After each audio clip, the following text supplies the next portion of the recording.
সরকারের উদ্দেশ্যে বলতে চাই, আজকে যে পরিস্থিতি সৃষ্টি হয়েছে, রাজনৈতিক দলগুলোর মধ্যে যে ভেদাভেদ তৈরি হয়েছে, উত্তেজনা আপনারা খেয়াল করছেন, তার জন্য প্রধানত বর্তমান অন্তর্বর্তীকালীন সরকার দায়ী।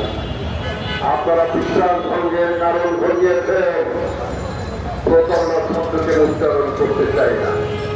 আমি বলতে চাই, আপনারা রাজনৈতিক দলগুলোর সাথে, বিশেষ করে প্রধান রাজনৈতিক দল বাংলাদেশ জাতীয়তাবাদী দলের সাথে বিশ্বাস ভঙ্গের কারণ ঘটিয়েছেন। আমরা যে সমস্ত বিষয় উল্লেখ করি, জুলাই সনদের যে সমস্ত বিষয়ে আমরা আপত্তি জানিয়েছি, অথবা যে সমস্ত বিষয়ে আদৌ সম্মতি হয়নি, সমঝোতা হয়নি, এমন সকল বিষয় আপনারা এই জুলাই সনদের নামে, অঙ্গীকারের নামে আপনারা সেখানে সন্নিবেশিত করেছেন। এর মধ্য দিয়ে আপনারা অনৈক্য সৃষ্টি করেছেন।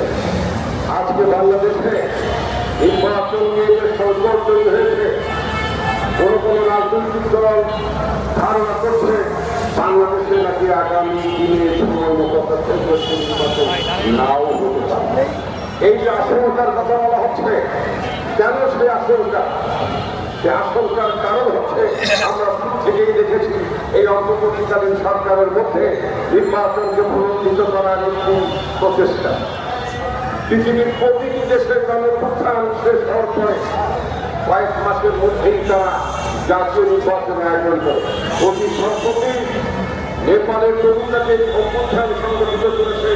অভ্যুত্থানের পর সেখানে কিন্তু একটি জাতীয় নির্বাচনের দিকে নেপাল অগ্রসর। একইভাবে শ্রীলঙ্কা অগ্রসর হয়েছিল। সারা পৃথিবীতে এটাই নয়, এমনকি পাকিস্তান আমলে ৭৯ সালে যে গণঅভ্যুত্থান হয়েছিল, সেই গণঅভ্যুত্থানের পরে ৭০-এর নির্বাচনের আয়োজন ছিল। সেখানে তৎকালীন শাসনমন্ত্রী প্রধানকার যদিও তারা সেই নির্বাচনের ফলাফল অনুযায়ী জনপ্রতিনিধিদের কাছে ক্ষমতা হস্তান্তর করেনি। আর ক্ষমতা হস্তান্তর না করার কারণে বাংলাদেশের অনিবার্যভাবে বাংলাদেশ জনগণ মুক্তিযুদ্ধের পথকে বেছে নিয়েছে। সুতরাং যত নির্বাচনের পথ বিলম্বিত হবে, নির্বাচনকে যত সংকট তৈরি করা হবে, সেটা গণতন্ত্রের জন্য বিপর্যয় বয়ে নিয়ে আসবে। এটা গণতন্ত্রের জন্য সুযোগ নয়। অত্যন্ত দুঃখের সঙ্গে প্রকাশ করছি, কিছু কিছু রাজনৈতিক দলের তরফ থেকে এমনকি নতুন একটি রাজনৈতিক দল যারা কিছুদিন আগে দল তৈরি করেছেন, তারা বলা শুরু করেছে এই সংস্কার প্রস্তাবের শুরু থেকেই নাকি বিএনপি বিরোধিতা করছে। ভাবখানা হচ্ছে এমন যে বিএনপি সংস্কার পছন্দ করে না। তোমাদের জন্মের আগে সংস্কার শব্দটি বাংলাদেশের জাতীয়তাবাদী দল বাংলাদেশের মানুষের কাছে স্থাপন করেছে। বাংলাদেশের জনগণ যখন কেউ সংস্কার চায়নি, তখন বিএনপি বলেছে এই রাষ্ট্র এইভাবে চলতে পারে না। এই সরকার সরকারি ব্যবস্থা এইভাবে চলতে পারে না। বাংলাদেশের কোন জনগণকে বলেছিল প্রধানমন্ত্রী এবং প্রেসিডেন্টের ক্ষমতার মধ্যে ভারসাম্য থাকা দরকার। কিন্তু আমাদের নেত্রী, আমাদের পার্টির চেয়ারপারসন বেগম খালেদা জিয়া বলেছিলেন প্রধানমন্ত্রী এবং প্রেসিডেন্টের মধ্যে ক্ষমতার ভারসাম্য থাকা দরকার। আমাদের নেত্রী বেগম খালেদা জিয়া উল্লেখ করেছিলেন প্রধানমন্ত্রীর ক্ষমতার সীমা কম মেয়াদে থাকা উচিত নয়। ওরা কি বাংলাদেশের জনগণকে জিজ্ঞেস করেছিল যে আপনি 3 মেয়াদে থাকতে পারবেন না? আপনার পর থেকে প্রধানমন্ত্রী নির্বাচিত হলে 3 মেয়াদে থাকা যাবে না। এই কথাটা বলেছিল কেউ বলেনি। বিএনপি নিজে বলেছে যে প্রধানমন্ত্রীর মেয়াদ 2 বছরের বেশি হওয়া উচিত নয়। যখন তোমাদেরকে আমি জন্ম হয়নি, বাংলাদেশের কোন রাজনৈতিক দল সংস্কারের কথা বলেনি, যখন বিএনপি বলেছে। অথচ এখন বলার চেষ্টা করছে বিএনপি নাকি সংস্কারের বিরুদ্ধে। আরে ভাই, একটা না, 2টা না, 3টা না, 31টা দফা সংস্কারের প্রস্তাব বিএনপি দিয়েছে। এখন এই যে রাষ্ট্রের সংস্কারের জন্য 84 যে প্রস্তাব এসেছে, এই 84 প্রস্তাবটির মধ্যে বিএনপি মাত্র 12টি প্রস্তাবে বিরোধিতা করেছে।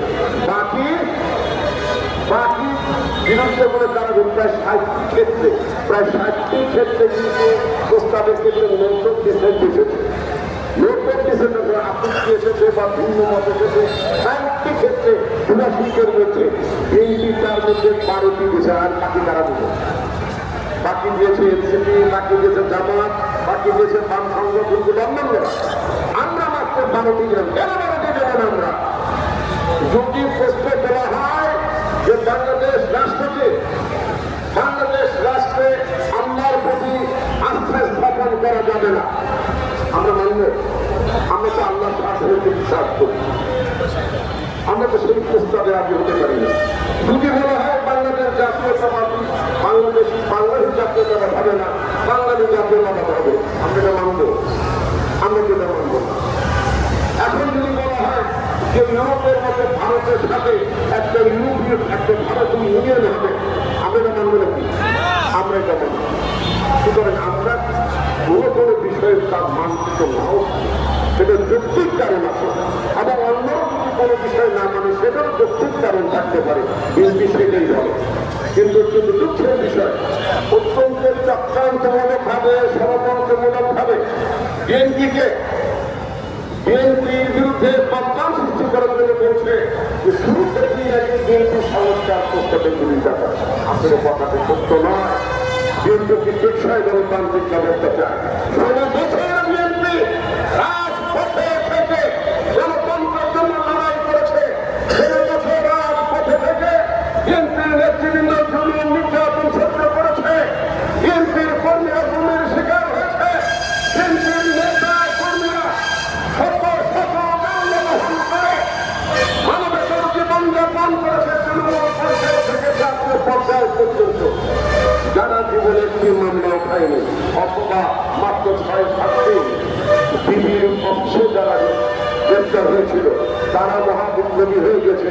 আর 16 বছর যারা রাজপথে গণতন্ত্র প্রতিষ্ঠার জন্য শেখ হাসিনাকে অবৈধ ঘোষণা করার জন্য বারবার তার বিরোধিতা করেছে, নির্বাচন বর্জনের মধ্য দিয়ে শেখ হাসিনাকে একদফা নির্বাচন আয়োজনে বাধ্য করেছে, তার মধ্য দিয়ে শেখ হাসিনাকে একটি অনির্বাচিত সরকার হিসেবে প্রতিষ্ঠা করার মহান সংগ্রাম বিএনপি রচনা করেছে।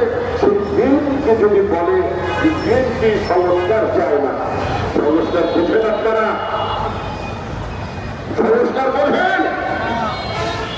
বিএনপির কাছ থেকে সংস্কারটা শেখে, কারণ বিএনপি সংস্কার উদ্যোক্তা। তারপরে যদি অন্য কেউ যদি কোনো ভালো প্রস্তাব দেয়, তারপর যদি একজনের দলে হয়, আমরা সেই প্রস্তাব গ্রহণ করবো। এটাই হচ্ছে আমাদের নেতা তারেক রহমানের ভাবনা, এবং আমরা সেটাই গ্রহণ করেছি। এই 31 দফা বাংলাদেশের অপরাপর অনেক রাজনৈতিক দল, তাদেরকে সাথে নিয়ে আমরা 31 দফা তৈরি করেছি।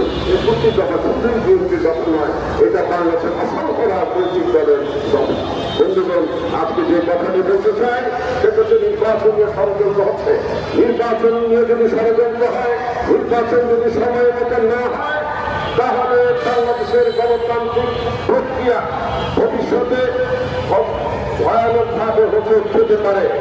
একটি 1-11 পরিস্থিতি তৈরি হতে পারে।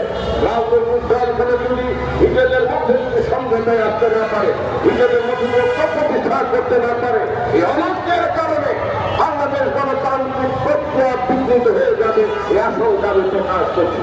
এবং প্রধান উপদেষ্টা প্রফেসর মোহাম্মদ ইউনূসের প্রতি আস্থা রেখে বলতে চাই, আমরা বিশ্বাস করতে চাই আপনি আগামী ফেব্রুয়ারি মাসের মধ্যে নির্বাচন আয়োজন করতে চান, কিন্তু এর মধ্যে থেকে যদি অন্য কেউ কোনো বাহানা তৈরি করার চেষ্টা করে এবং আপনার সরকারের ধ্বংস থেকে যদি তাদের প্রশ্রয় দেওয়া হয়, তাহলে কিন্তু আমরা সেটা মেনে নেব না। আমরা ভেবে নেব আপনার সরকার বাংলাদেশের জনগণের সাথে বিশ্বাস ভঙ্গের কারণ ঘটাচ্ছে। তাহলে কিন্তু আমরা জনগণকে সাথে নিয়ে নির্বাচন আদায় করার জন্য আমাদের রাজনৈতিক প্রস্তুতি আমরা গ্রহণ করবো। ধন্যবাদ। আমরা আমার বক্তব্য নির্ধারিত করতে চাই না। এখানে আমাদের পার্টির মহাসচিব তার একটি কর্মসূচি রয়েছে, তিনি সেখানে বক্তব্য রাখছেন বা রাখবেন। সেজন্য আমার বক্তব্য এখানে শেষ করতে ধন্যবাদ। আসসালামু আলাইকুম ওয়া রাহমাতুল্লাহ।